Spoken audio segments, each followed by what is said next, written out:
Olá, ouvintes. Sejam muito bem-vindos ao podcast O Arroz Salarial e o Consumo no Brasil. Eu sou o Felipe, estou com o Rafael e hoje nós vamos explorar um dos períodos mais marcantes e também mais contraditórios da economia brasileira, o período que vai de 1964 até 1973. Nesse período, aconteceu um milagre econômico brasileiro, onde o PIB crescia como nunca, a indústria brasileira se expandia, mas o povo não via esse crescimento na carteira. E o motivo está em uma política muito conhecida e muito dura, o chamado arroxo salarial. Fica com a gente que a gente vai te mostrar como essa política influenciou o consumo, aprofundou a desigualdade e até moldou o modelo de crescimento do país.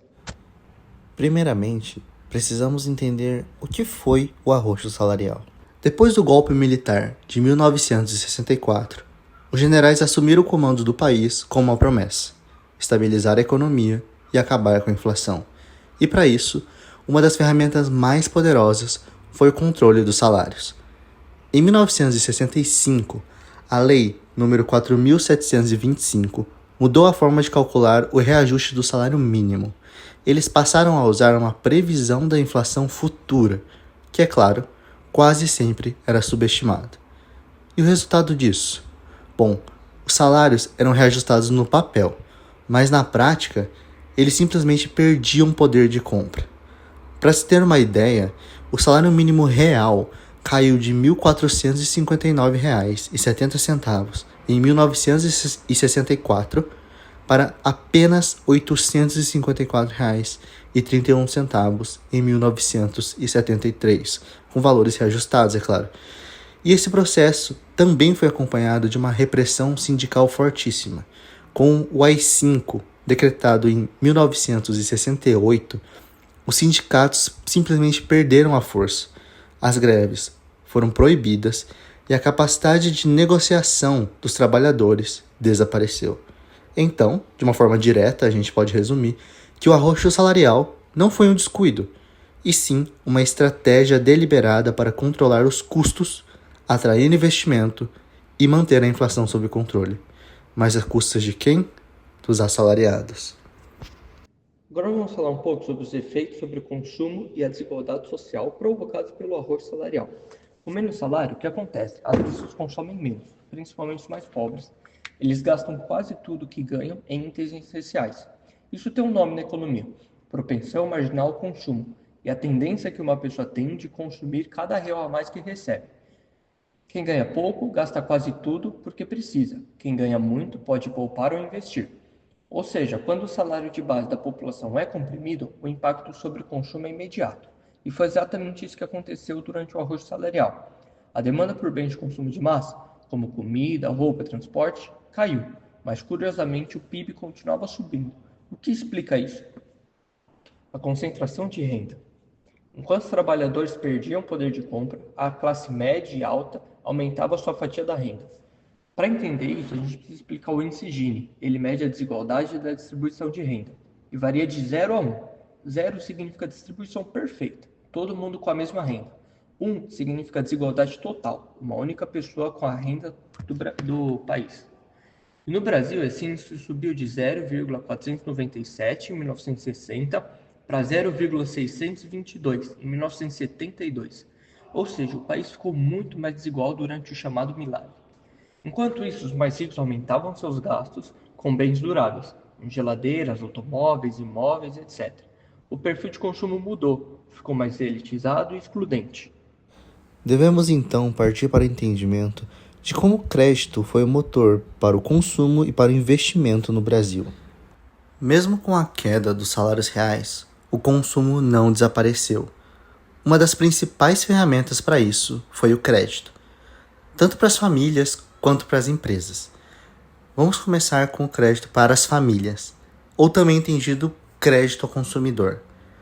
Com a modernização do sistema bancário e incentivos do governo, surgem opções de parcelamento e financiamento de bens duráveis. Isto é, as pessoas podiam comprar os bens duráveis sem a necessidade do dinheiro à vista. O problema disso, as pessoas acabavam comprando mais do que podiam pagar. As famílias, mesmo com os salários estagnados, conseguiam comprar geladeira, fogão, carro, mas faziam isso se endividando.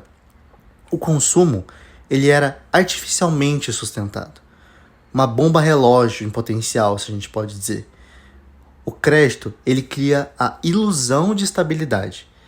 O consumo, ele era mantido, mas não pela renda da pessoa, e sim por endividamento. E isso tem dois lados. De um lado, permite-se a manutenção do dinamismo econômico. De outro, cria-se uma dependência crescente do crédito para o consumo básico, algo que ainda podemos ver no Brasil de hoje. Existe o outro lado também, que é o crédito produtivo, ou seja, o crédito às empresas, aos grandes projetos de investimento. Bancos públicos, como o BNDE, o atual BNDES, e linhas como o Finame, injetavam recursos em setores estratégicos. Esse dinheiro ele era usado para construir fábricas, usinas, rodovias. Esse tipo de crédito ele ajudou a expandir o setor industrial e também absorveu parte da mão de obra urbana, ainda que com salários bastante baixos. O Brasil, então, a gente pode concluir que ele se construiu sua infraestrutura nesse período. Em grande parte, é claro, com dinheiro público emprestado aos empresários. Então, o crédito ele atuava de duas frentes. Na oferta aos empresários, impulsionando a indústria, e na demanda ao povo, sustentando o consumo, mesmo que artificialmente. Para explicar o paradoxo do crescimento em meio ao arroz salarial, vamos usar um nome fundamental da economia, o polonês Mikhail Kalecki, que trouxe uma interpretação diferente sobre o crescimento capitalista. Para Kalecki, a economia pode ser dividida em três setores. D1, que produz bens de capital, como máquinas, equipamentos e instalações. Setor D2, que produz bens de luxo, que são consumidos pelos ricos e as classes mais altas. E o setor D3, que produz bens de consumo básico, que são consumidos pelos trabalhadores e a maioria da população. Esses setores se relacionam com quem gasta na economia. O setor D3 depende do consumo dos trabalhadores, ou seja, da massa salarial. O setor D2 depende do consumo dos capitalistas, que são os donos de empresa. E o setor D1 depende do investimento das empresas, que são financiados com lucros e crédito. Em outras palavras, o salário é mais do que um custo. Ele também é uma fonte de demanda. Se os trabalhadores ganham pouco, consomem menos, e o setor D3 encolhe. Mas se os lucros aumentam, como aconteceu no Brasil do arroz salarial, os empresários podem gastar mais com o consumo de luxo, setor D2, e principalmente investir mais, setor D1.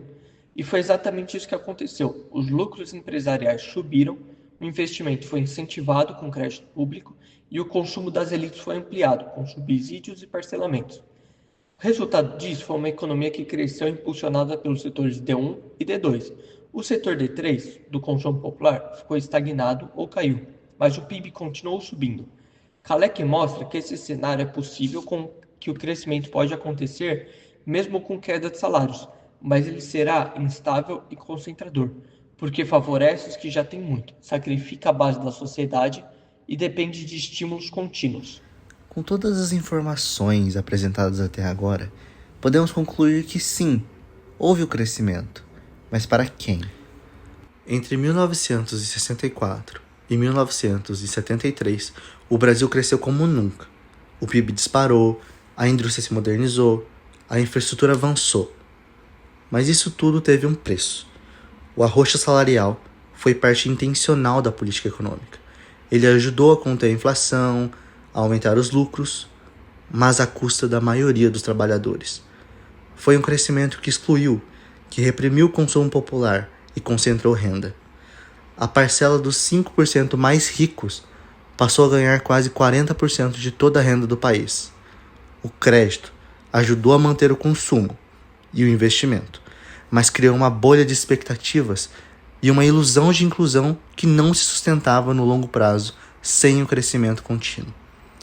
Isso nos faz pensar, até hoje o Brasil vive esse dilema. Crescemos, mas para quem? Quem se beneficia da política econômica? Quem é convidado para o baile do crescimento e quem só olha pela janela? A história do arroxo salarial nos mostra que números de PIB não contam tudo, que o crescimento pode coexistir com a desigualdade e que isso não é um acidente, é uma escolha de modelo. Esse modelo de crescimento excludente que deixou marcas profundas, e ainda hoje a gente sente os efeitos de uma estrutura econômica que favorece poucos. Ficam as perguntas: vale a pena crescer assim? É esse o desenvolvimento que queremos? Quem está no centro da política econômica? O povo ou os lucros? Obrigado por ter nos acompanhado até aqui. Esperamos que esse episódio te ajude a repensar o que significa realmente desenvolver um país. Se você gostou do episódio, compartilhe com alguém que também se interessa por história, economia e justiça social. Não se esqueça, entender o passado é essencial para construir um futuro mais justo. Até a próxima.